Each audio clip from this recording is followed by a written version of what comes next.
The other guys, man, they don't want to be prophets, man. They just want to be party Israelites.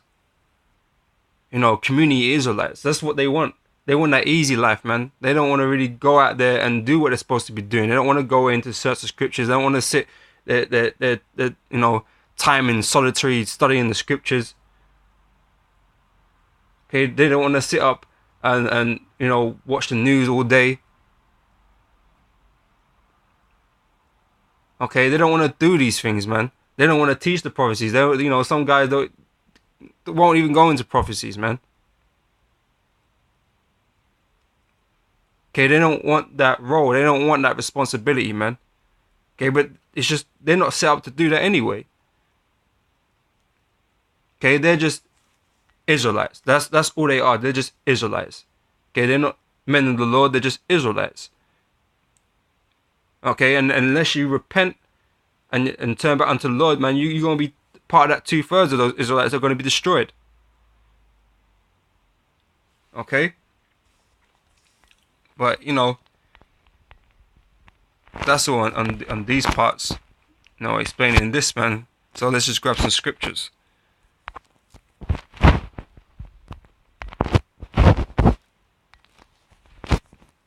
Alright.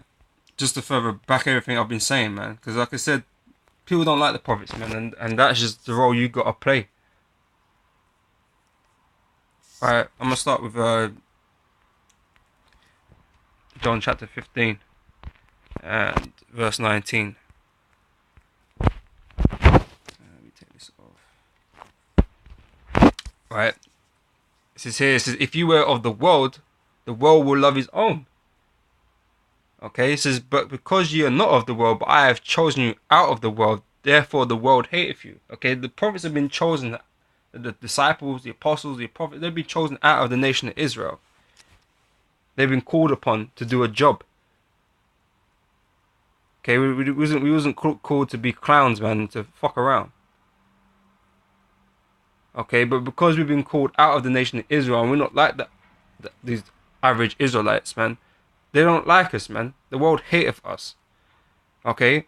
And like I said, that is part and parcel of being a prophet, man, because people don't like what the prophets have to say. Okay, it's simple maths, man. And like I said, if this is the life of the prophets, like Austere, then the Lord was the same. The Lord was the same, man. Most of the people that were around the Lord were fakers, man. Okay, because the Lord could feed the masses. That's why they stayed around him. Okay, they didn't really care what he had to say. They didn't believe what he had to say. The only people that stayed faithful and loyal to him were his disciples, man. Okay, which wasn't the majority of people that came around him.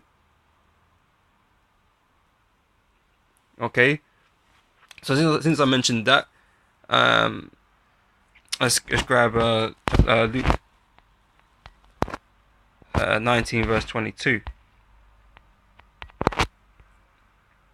Because the Lord came in that same fashion, man. The Lord, you know, was nothing to be looked upon. Okay, he wore rough garments. Okay, he wasn't magnified among men. Okay, he spoke harsh words to people, man. Okay, and that is why people wanted to kill him. That is why people killed the prophets. That's why he was killed, the Lord Yahushua. Because our people hated him because of what he was telling them. Okay, but this is Luke chapter 19 verse 2. And he saith unto him, out of thine own mouth will I judge thee, thou wicked servant. Thou knewest that I was an austere man. Okay, and in this, the austere man is supposed to represent Yahushua. Okay, because he is an austere man. He's serious. So taking up that I laid not down, and reaping that I did not sow. Okay, so that's that spirit that you're meant to be in, man. I mean, yeah, you might, you know, be with the brothers and that, you might crack a few jokes over some, you know, over some beer and whatever, you know, but the fact of the matter is, man, the lives we lead is nothing to glory in, man. Okay, we're all going for hell, man. You know, there's time you can afford a few bottles of beer and whatever, you know, and you try to comfort one another, you know, but that is as far as it goes, man. Our day-to-day life is you know, shit. Let's just be real. Okay, everything in this world vexates us because it's all off, it's all wicked. Okay, so we're surrounded by wickedness all the time, having to deal with Satan and demons and, you know, people and everything that's going around us, man. We have to deal with, man, and it all puts pressure and, you know, on your spirit, man. Okay, watching everything just, you know, dive into insanity and chaos and wickedness, man. Okay. Let me grab Isaiah 58.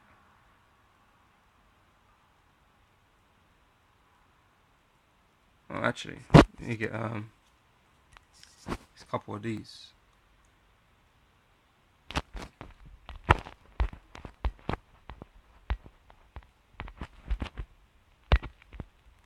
Right, this is Isaiah chapter 30 verse 1 says, "Woe to the rebellious children, saith the Lord, that take counsel, but not of me, and that cover with a covering, but not of my spirit, that they may add sin unto sin." Okay, you're not in the spirit that you're supposed to be in, man, as men of the Lord, as workers of Yahweh Shai. You're not in that spirit, man. You know, holding parties and you know, neglecting the doctrine. Okay, if you can just have any Israelite come up around you and hold high holy days with you, and you know, you're not getting on other brothers for not teaching the correct doctrine and stuff like that, you know, in your own perception of the truth. Okay, you don't get on other people, man. You just get on GMS because we are actually the ones out there doing the job.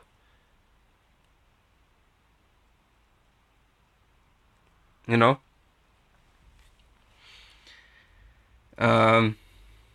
Ephesians chapter 4.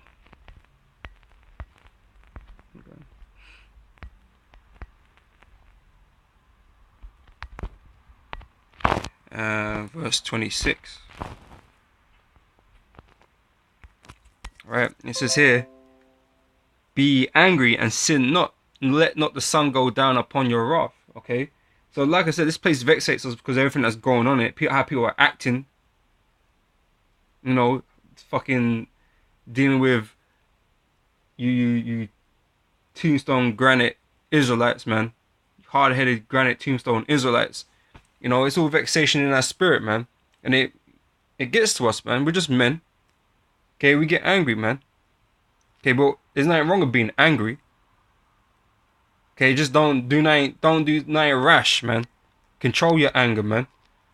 Be passionate, but control your anger. Don't do nothing stupid. Okay, sin not. Okay, so there ain't nothing wrong with being angry. If you're a man in this truth, man, you're gonna be angry, man. Okay, you're gonna be angry. Okay, the Lord was vexed. Okay, but he said not. Yahweh was the most frustrated with our people, man. He has to curse some people out. Okay, so there's no different to our position right now. You know? This is Ecclesiastes chapter 1. Is it chapter 1? Yeah. And what was that? Verse 18. Alright, it says, for this is Ecclesiastes 1 verse 18. It says, "For in much wisdom is much grief." Why? Because now our eyes are open, we see all this bullshit that surrounds us, man. And everything, and everybody's speech, and everything that we observe. Okay, is much grief to us, man, because we understand the truth. Okay? It says, "And he that increaseth knowledge increaseth sorrow." This place is depressing, man. It is. Okay, we have to deal with that depression. We have to deal with all of that, you know, all that bullshit that this world creates for us, man. No, we have to deal with the vexation. Okay, and you know, however you manage to do it in a lawful sense, that's what you gotta do, man. You know, attend to these scriptures. You know, but with much wisdom is much grief. So if you're not grieving, man, you're not wise. Okay, because you're in captivity right now. You're in the kingdom of Satan, of the wicked. and you're not grieved, something wrong with you, man. Something wrong with you. Okay? Let's get Isaiah chapter 58.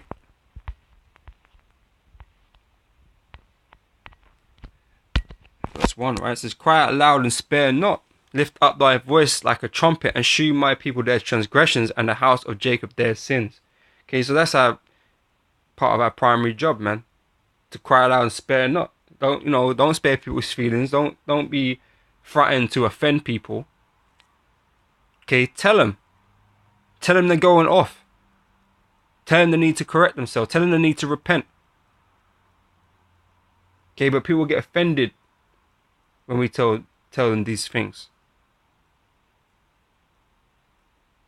Okay, but like I said, we're out there in the highways and byways to do that. That's our job. That's our purpose. But who likes that man? Who likes that guy that's doing that?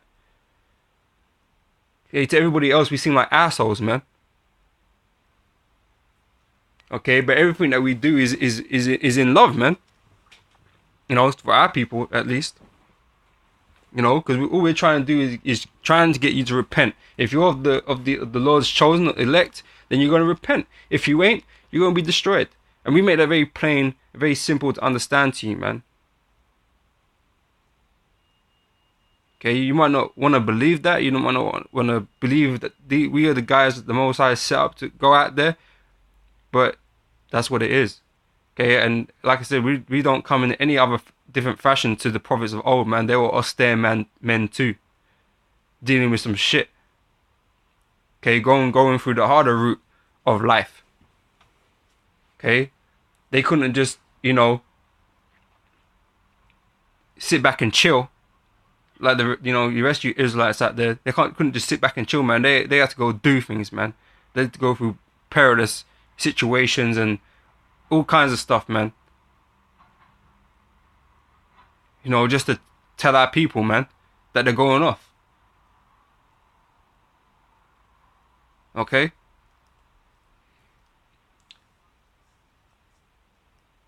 Okay,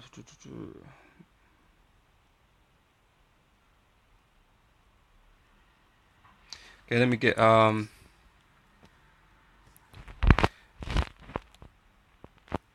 James.